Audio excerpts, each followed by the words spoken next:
What up, Laker fans, and welcome to another episode of the Lakers 24-8 podcast. And we're here to talk the Lakers' first-round matchup against the number 2 Memphis Grizzlies. The Lakers, after starting the season 2-10, at one point they had a 0.3% chance to make the playoffs. They finished the season over 500. They finished the year going 19-8 after making those wholesale changes. And now it's time to take on the Grizz. As always, I'm joined by Mr. Noah Camrus, writes for AllLakers.com, Sports Illustrated Lakers expert. You can follow him at Noah Camrus. Thanks for rocking with us, Noah. Thanks for putting this together, D-Mac. Very excited to talk some Laker basketball. Let's do it. And to my right, Mr. Noel Sanchez. You can follow him at Noise by Noel. Always bringing that fire content. Follow him on Instagram and TikTok. Gentlemen, you ready to talk some Lakers playoff basketball? Been ready, man. Been ready. It's long overdue. 2 years? Let's get to it. 2 years. Now, the big difference this time around is the Lakers, they're going in as a low seed, a number 7 seed. Only 5 teams, only 5 7 seeds in NBA history have won that first round. Only one team,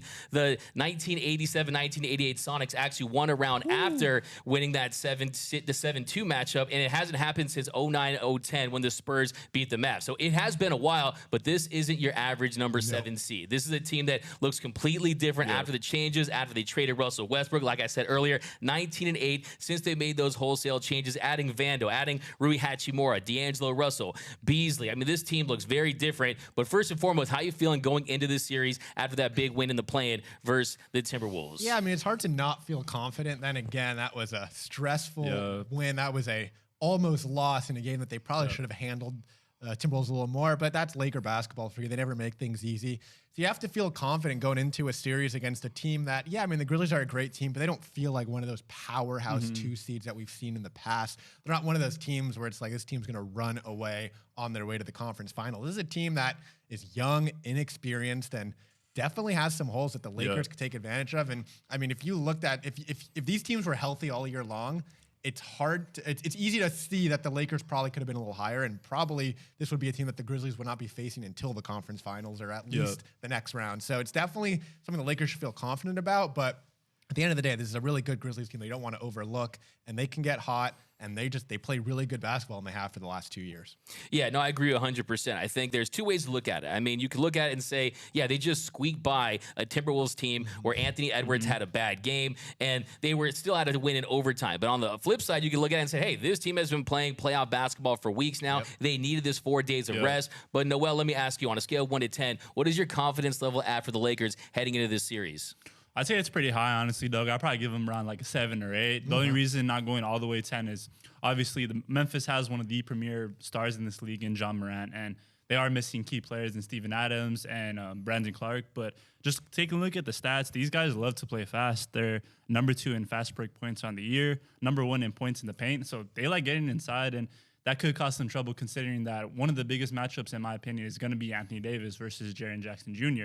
AD has dominated him pretty well this entire year, but, I mean, Jaren Jackson is probably one of the favorites to win DPOY, so it's going to be tough. And in that paint, it's going to be tough on the fast break, but the playoffs is where the game slows down, and the Lakers could take advantage of letting D'Lo run that offense, and I think it's all going to come down to, I think, at least stealing one of those games at home. For when, my bad, on the road when they're in Memphis, and then taking care of business at home.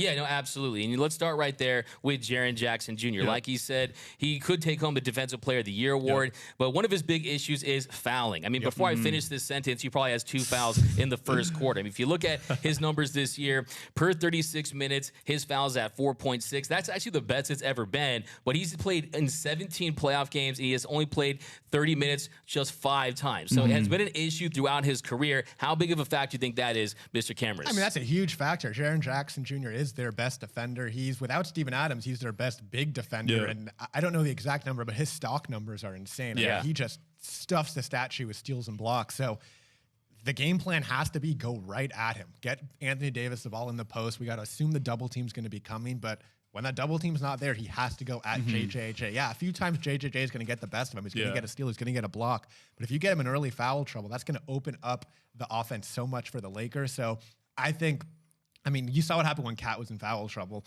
There was so much more room for AD to work. And then the Lakers stopped going at him when he had 5 fouls. So they have to learn a little bit from that and go right at JJJ, get him in that early foul trouble. I mean, he's not like an experienced veteran who's going to be great at playing without fouling. Clearly, like you said, he does not know how to play without fouling in the playoffs. So go right at him, get him off the court, and open up that offense for AD.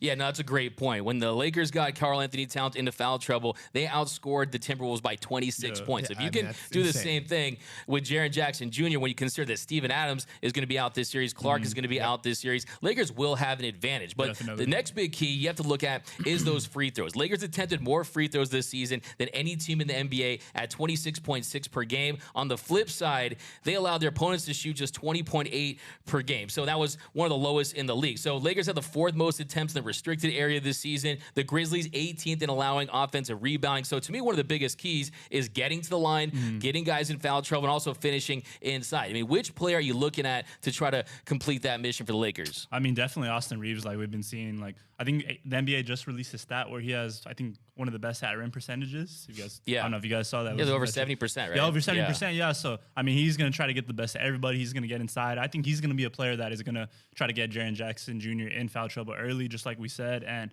I mean, also, obviously, LeBron's going to attack the rim like always. I don't want him settling for threes. Yeah, I agree. Like, it's the first round. He's got to really put his poise out there. And I mean, there's that viral clip of him and Desmond Bane going at it where he's like, yo, I had enough of you. And then he just goes and dunks on Jaren Jackson Jr. We need that LeBron the entire first round, that ruthless, I'm still him, you know? I might be 38, 39, but I'm still going to dominate y'all. But I think Reeves and LeBron getting to the rim, that's going to be perfect for the Lakers to get that victory. Yeah, and the Lakers aren't one of the best teams in the league at second chance points or anything like that. But do you think that in this series, that is going to be a point of emphasis for them, Noah? Yeah, I mean, we saw what they did against the Timberwolves, dominating the rebounding, dominating the offensive rebounds, especially when Cat was out. So there's no reason they shouldn't do that again. I mean, Anthony Davis is huge. He's going to be in that paint. But Jared Vanderbilt is as good as finding those offensive rebounds as really anyone. Rui Hachimura can get big sometimes. And, of course, LeBron playoff mode activated. He should be in there trying to get boards. And then Austin Reeves is scrapping. They have the guys to do it.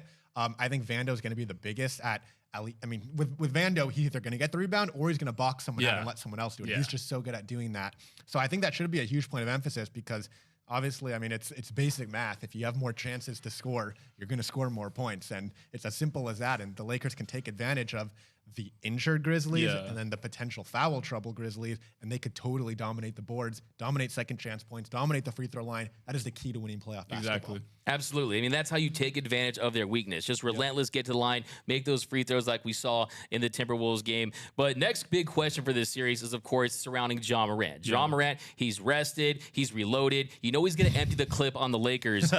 But how do they stop him? I mean, if you look at defensive coverages, they could deploy Vandy on him during certain stretches. You could see Schroeder, you could see Reeves. But what do you think is the best way to defend Ja Morant and try to slow him down? Yeah, I mean, try to slow him down. That's almost an impossible task. Ja Morant is one of the quickest players in the game. He gets to the hoop. He's going to have highlight plays. And he's been a better shooter from deep. And if he can have that shot going, then it's almost impossible to guard him. But yeah, I don't see Vando being the guy. I think it's going to be Austin Reeves just because the size difference. You want to have someone a little more his size, a little more mobile like Austin Reeves. But I do expect a lot of help on Ja Morant, especially if JJJ's in foul trouble. That means the paint's going to be pretty wide open, and that will be Anthony Davis's job to kind of hang out in there and slow him down. But yeah, I mean, you're not going to stop Ja Morant. I mean, he's going to get his. He's going to get his takes. He's going to get his open looks, and he's definitely going to get to the hoop and probably get to the line a lot. But if you're helping out, if you have Austin Reeves taking the brunt of it and then having Jared Vanderbilt ready to help out and just kind of sagging off a little bit, that's the best way to do it. But you also don't want to leave some of the shooters open because Desmond Bane is one of the best three-point shooters in the league, which means it's probably going to be Dylan Brooks, and you're going to have to live and die by Dylan Brooks, which is probably the best way to do it against the Grizzlies. Yeah, absolutely. No, and I think you nailed it. You don't stop a Ja Morant. I mean, just look at the NBA Finals last year. You had a Defensive Player of the Year in Marcus Smart. You're not going to stop a Steph Curry. This is the NBA with the officiating like it is. Superstars are going to get theirs. It's just slowing them down is the biggest key. Now, as far as their plan of attack, what are some things you think they need to do as far as slowing down Ja Morant, as far as preventing him from getting to the rim, him making his shots? I mean, where do you try to attack Ja? I mean, I think between the three guards, the communication is really going to be key. There's going to be a lot of pick and rolls, a lot of flare screens to try to get their shooters open. So I just think it's giving them what you're willing to give up. I think I'm looking at Memphis, and they're the 22nd best team in the league at 3-point shooting. They only shoot 35% per game. Obviously, they have Desmond Bane, so that's someone that you're going to need to cover. But I think you got to collapse in on Ja, and if anything, let him have those twos. Like, twos are obviously less than threes. Don't let Desmond get his, and let the other guys, whether it be Dylan Brooks shoot a three, or even Jared Jackson wants to stretch out and give a little jump shot. I just think it's going to be key for those three guards, whether it be Austin Reeves, D'Lo, Malik Beasley, whoever's out there. And if D'Lo unfortunately gets switched on to Ja, yeah, just be ready to help him, because we saw what they did to him last year in the playoffs. He got targeted every single time. And I mean, if they need to, bro, put Shaq Harrison in there, man. He's got G League all defensive team. Don't sleep on him. Yeah, like, just give him like a couple minutes. See what he could. I'm just like, literally, I really think if you give him like 5 minutes, if Ja's hot, let him just try to lock him up a little bit. Just give your guards a break.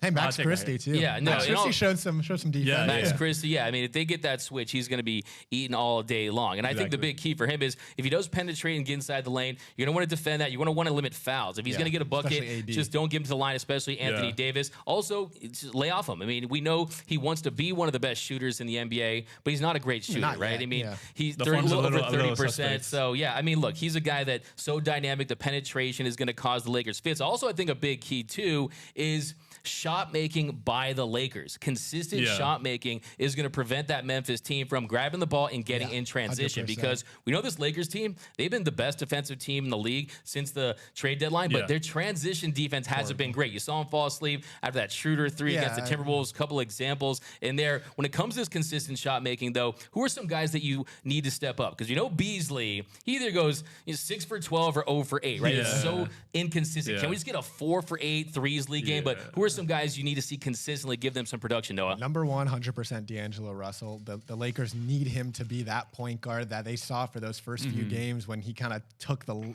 Laker fans by storm in this kind of second go around with the team. They need him to just be a consistent playmaker, shot creator for himself, for others. If he can get that mid-range jumper going, that's going to go a long way to just kind of I feel like when he has the ball, everything slows down. And you want that against a team like the Grizzlies who wants to run. So you get D'Lo with the ball, you get him shooting well, you get him comfortable. That's going to slow the game down. It's going to kind of ease things off. So he's number one. 2 is Austin Reeves. I don't want to say he needs to step up because he's been great all year. But he struggled in that Timberwolves game. That was kind of the first game I feel like we saw him struggle in a really long time. He wasn't getting the whistle as much. He wasn't getting the shots to go that he usually gets. If he's playing his brand of basketball, which is making open shots, creating open shots, getting inside, getting fouled, that's going to help a lot. And then, like you said, you need Malik Beasley or Troy Brown Jr. or Rui Hachimura to be hitting their open threes. And then in Rui's case, also getting to his spot in the mid-range. If those guys are all, I mean, if one of those guys is able to get going, you don't have to, in the playoffs, you don't have to have a 10-man rotation. AD and LeBron, like that's AD and LeBron are going to be there. But if one of Malik Beasley and Troy Brown Jr. is going, they're going to get the minutes. And if they can stay hot, that's going to help a lot because it's not like you need both of them to be good. I mean, and you can shrink rotations in the postseason, and hopefully Darvin Ham does do that. So if one of Malik Beasley or Troy Brown Jr. is playing well and shooting well, that'll go a long way. Yes, sir. Yeah, no, I'm with you on that. I think Austin Reeves, he fills in the cracks offensively. He prevents these long droughts. And like we talked about in the last show, he went just 4 for 13, scored 12 points, 3 assists. Usually those assist numbers are higher. It was one of his, honestly, worst games of the year, which wasn't a bad game at all. It was a great rake. Like we talked about, he realizes the difference as far as playoff physicality. And through the course of an entire 7-game series, I think you'll start to see him get more calls 100%. If he continues to be aggressive. I think you will see LeBron James once again and really get in the mix. But next one we're going to talk about, though, is the superstars. And we're going to start with LeBron James because we have to start with that matchup. We know Dylan Brooks, he popped off. He said, I wouldn't mind playing LeBron James in a 7-game series. The legacy is there. First time back in the playoffs, knock him out right away. We talked a little bit about that on our last show. But look, if you look at this matchup for LeBron James, throughout the last time in the Suns series, LeBron 23.3 points per game. He was a different player when Anthony Davis went out. If you look at Brooks, he held James to 8 of 21 shooting in their only matchup this season. LeBron had 37 against his Grizzlies team last year, but that was without Brooks on the court. I mean, what are your thoughts on this matchup? Because I think Dylan Brooks, I mean, the guy definitely is an irritant, a Dennis Rodman, a Patrick Beverly type, but still, as far as a LeBron matchup, he does present some problems. Yeah, didn't Dylan Brooks say that he had he cracked the code on guarding LeBron? Going left? Yeah, like he knew what to do. Well, we'll see if that's the case this playoff series. I mean, here's the thing with LeBron. LeBron hears all the talking. LeBron knows everything Dylan Brooks has said about him over the last year or so, and he's just taking it as he goes. In that post-game press conference, he said you have to respect Dylan Brooks as a shooter and knows he's going to be a good defender, but LeBron just has to play his brand of basketball. Like Noel said earlier, he can't settle for threes, which I know he likes to do. If he gets to the hoop, Dillon Brooks can't stop him. Yeah. On the perimeter, Dillon Brooks can be a menace because he's a good perimeter defender. He's scrappy. He's going to annoy the heck out of you.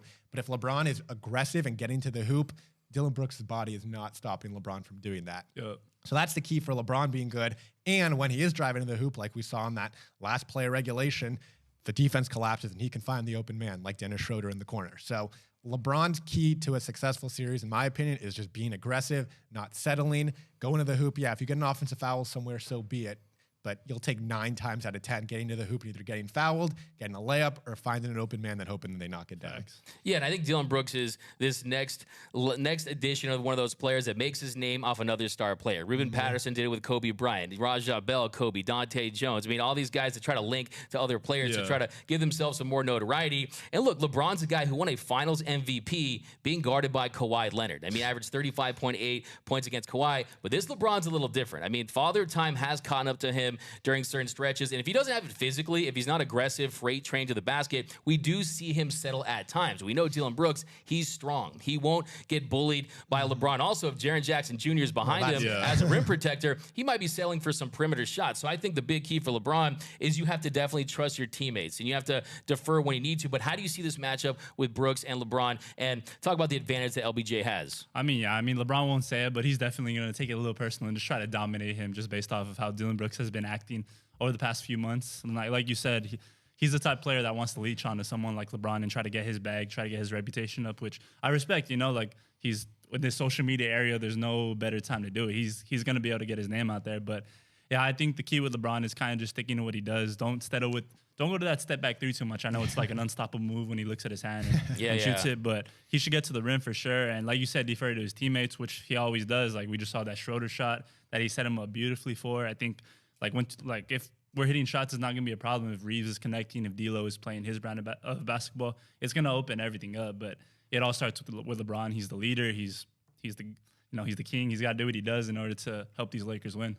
Yeah, no, I agree. And I think, too, I mean, he's just going to try to force him into shooting jumpers. Yeah. And that is my biggest concern. If LeBron does get baited into some personal matchup where he's kind of playing some uncharacteristic, just a selfish basketball, we know LeBron just lets the game come to him. He makes the right play at all times. Yeah, especially in the fourth quarter. But, yeah, I still trust LeBron in that matchup. We're talking about an all-time great, the second best player of all time, in my opinion. I don't trust Dillon Brooks. I mean, I trust him as much as LeBron trusts Delonte West around his mom. I don't trust him at all in this matchup, in this game, in a pivotal series. So I give LeBron the advantage. But next we're going to talk about Anthony Davis. You know, I always say AD needs to stand for always dominate. He has to come up big this series. And look, I think one of the big keys for him is getting Jackson into foul trouble. And once he does that, it should be barbecue chicken time. But how do you feel about AD heading into this series, Noah? Yeah, I mean, I feel good. He's playing well. He's playing dominant. He's playing healthy. He's playing so well. He's drawing double teams, even when LeBron's on the court. I mean, that's how much people are respecting AD right now. So like I said before,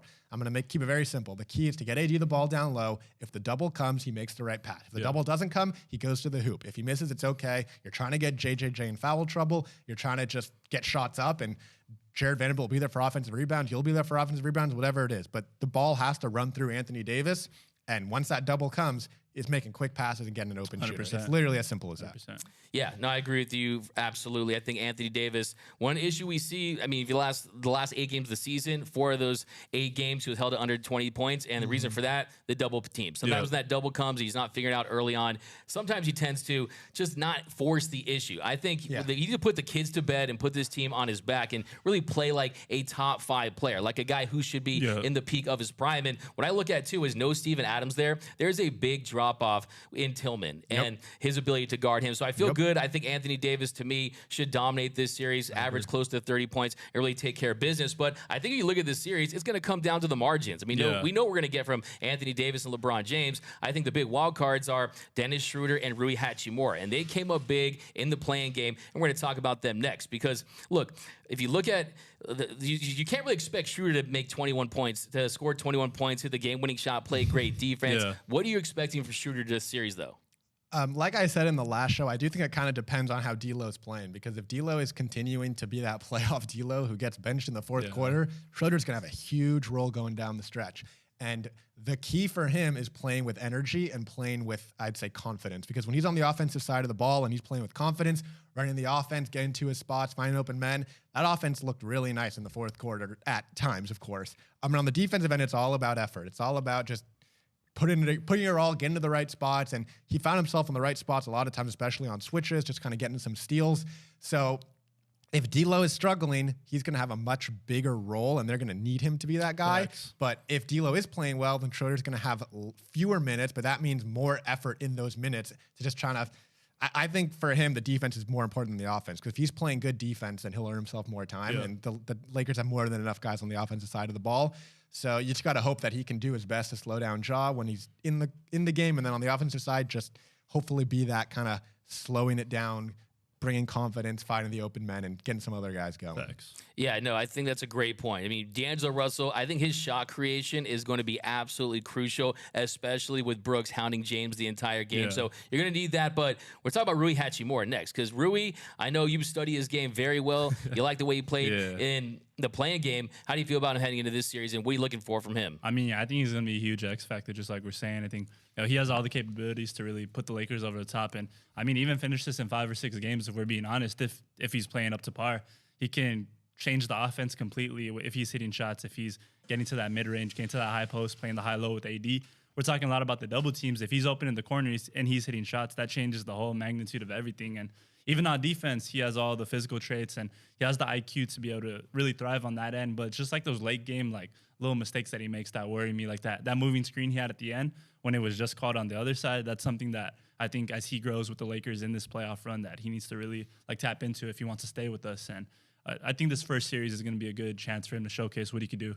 Yeah, and I like that. Tap into it if he wants to stay with us. And I think that he has found something as far as, hey, I have the talent defensively. It's just a matter of having that effort each and every possession. And if you look at Dennis and Rui, when Dennis was on the floor, the Lakers had a net rating of 31.5, a plus 31.5. Their defensive rating was 77.8. Their offensive rating was 109.2. With Rui, the Lakers were a plus 33.5 net rating, a 112.7 offensive rating, and a 79.2 defensive rating. I mean, look at those numbers across the board. I mean, those two are pivotal because I think these guys can play with a little more consistency and they can impact the game even when there's shots not being made. I think Rui, some mid-range game, occasional open threes. We saw him hit that big shot to start overtime. So, I think this is going to be key moving forward. But next question I have for you guys is, who do you think is the most important role player for the Lakers this series?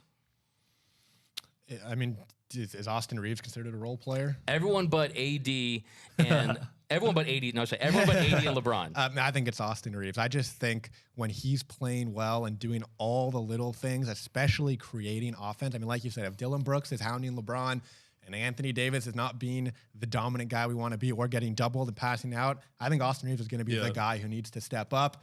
I just see him getting hot from deep, getting inside, finding lanes, getting the and ones, making other things happen, playing great defense. I think if he's playing his best basketball, which he played it for most of the second half of the season, the Lakers are going to win this series. So I think he is as important as it gets. How about you?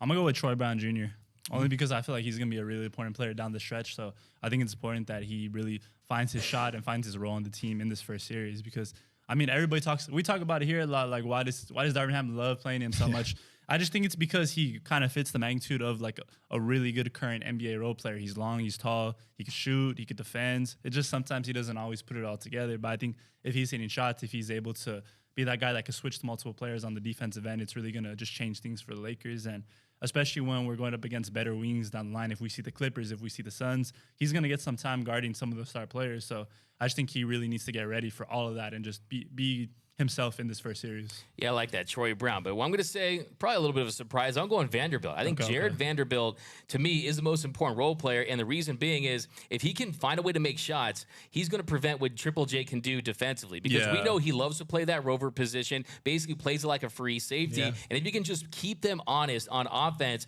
what he can do defensively, guarding up against athletic wings, playing up against forwards, you can even match him up with John Morant at times. That is going to go a long way to not only just helping this team defend, defensively overall, but preserving LeBron James, hiding D'Angelo Russell out there. And if you look at when AD, Vando, and LeBron are on the court, they're a plus 18.5 net rating with a 107.7 defensive rating. Yeah. So he does a lot on the court for the Lakers. I think you needed that. You say Vando's vault. They needed a defensive stopper that can have that mindset on that side of the floor. So, yeah, I think he's important because like I said, he can impact the game defensively. I just don't trust Malik Beasley on a game-to-game basis. Tough. I think Austin Reeves is going to have his moments. There are also going to be some growing pains along the way. But, 100%. Yeah, they're going to need to have these players step up major in a big way for this team to advance. But next one we got is give me one bold prediction for this series, Noah. Bold prediction. Put it on the spot. As if didn't even know we were going to do this, and now you're just asking I'll start. Yeah, you start. Okay, Let me think about a bold prediction. Start. My one bold prediction, I'll say I got Austin Reeves having a 30-point game. A 30-point game for Austin Reeves. Okay. I got a 30-point game for Austin Reeves. Reeves. The Hillbilly Mama. You're going to keep stalling for us so we can come up with one. LeBron James. All right, I got a good one. Okay. My bold, you can tell me this is not bold enough. I think Malik Beasley's going to have 6 threes in one game. Is that bold enough? That's bold. Do you want me to say more than 6? Game. No, you can say go 8. Go 7. 8. 7. Keep going. 7. 7. Malik Beasley's going to have 6. I'm not going more. Malik Beasley's going to have a 6 3-pointer game at least once in the series. He's going to get hot in a game. He's going to single-handedly change that game, and they're going to win that one. That's my bold prediction. It's not crazy bold. I think bold to say Tristan Thompson's gonna have 6 threes. Oh my god, no, that's not even a bold prediction. That would just be stupid. That's a freaking out of space prediction. That's a crack pipe dream. But yeah, what is your bold prediction, Mr. Noel? God, I'm probably gonna go with the Lakers. Finish it out. I'm not gonna go that far. I'm gonna say the Lakers steal the first 2 games on the road. Whoa, okay, yeah, that's bold. I like that. I like that. They start. You know, I'm the white pill here, so yeah. So that's starting 2-0, and that's a potential sweep. That feels very Lakery. I could see.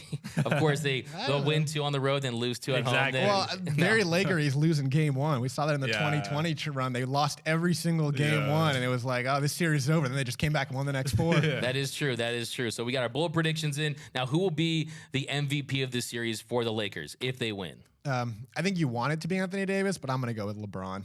I think Anthony Davis is going to get those doubles, and he's going to not maybe have the numbers that we'd want to see. Yeah. And I just think playoff mode Bron activated. LeBron's going to do his thing. He's going to fill the stat sheet. He's going to let the game come to him.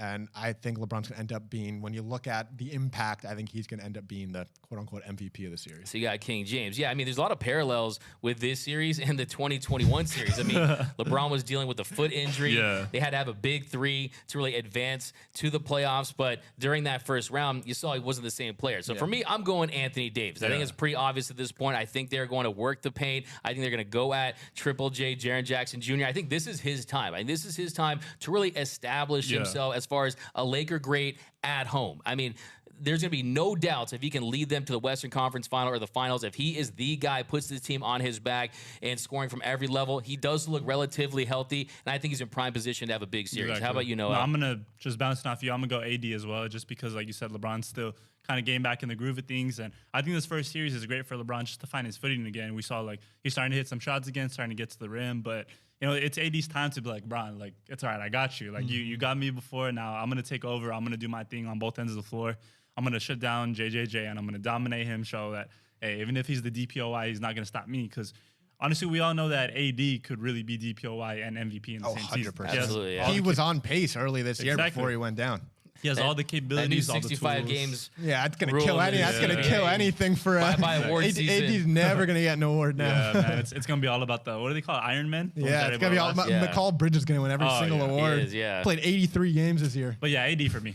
Going for AD. Okay, then final question. Give me your pick. Lakers in how many games? So I'm gonna go Grizzlies win game 1, Lakers 2, Lakers 3, Grizzlies 4, Lakers 5 in Memphis, Lakers 6 close it out at home. I want the whole thing, Lakers in 6, but it's flip-flop at first, then they win 5 and 6. I'm going to go Lakers in 7, finish out on so the road. So they're going to win the first 2 on the road. Yeah. And then just collapse. That's how the NBA is, man. I have the script early, so you guys are hearing it here someone first. Got it. But no, I got them going in 7. Memphis, they adapt that grit and grind culture just like any other year, and I feel like kind of they have all the odds stacked against them in a way. They're barely favorites over the Lakers despite being the 2nd seed. Yeah, minus 130, I think. Yeah, they're gonna be playing with some chips on their shoulders. They want to go at LeBron and AD. Ja is trying to fight a number of storylines, so I got to go in 7, but Lakers finishing it out. Yeah, I was trying to talk myself into a gentleman's sweep. That's what my heart wants. But I think Yeah. Lakers in 6 makes the most sense. I mean, it's tough to win Game 7 on the road, especially as a 7 seed. If they're in a position to win at home in Game 6, that Lakers crowd is going to be raucous. Yep. And I think, too, this team early on, they're going to look different with all that rest. I mean, I could see this being a short series because this team with confidence and the depth that they have. Oh, it could be quick. I mean, like this team is good. Especially at This home. team is good. And the Yeah, depth. Look, I'm going to switch it up because you already said 6, 7. Why not just say, let's go gentleman's sweep. Okay, Gentleman's okay. sweep, 5. Lakers in 5. But let us know down below. What is your prediction for this series? How many games will this series last? What is your picks? Who is your MVP for this series? Give me your bold predictions down below. As always, I'm joined by Mr. Noah Cameras. Read all of his work at alllakers.com. This guy, you're not doing this Lakers fan thing right unless you're reading and following Noah Cameras. Then to my right, he brings the fire content over on TikTok and Instagram. Noise by Noel. Go follow him. My name is Doug McCain. You can follow me on Twitter and Instagram at DMac_LA. If you haven't subscribed, hit that subscribe button. If you really want to support the channel, smash that like button. And until next time, go Lakers. Lakers playoffs. It's a parade inside my city. Yeah, Lakers in 5.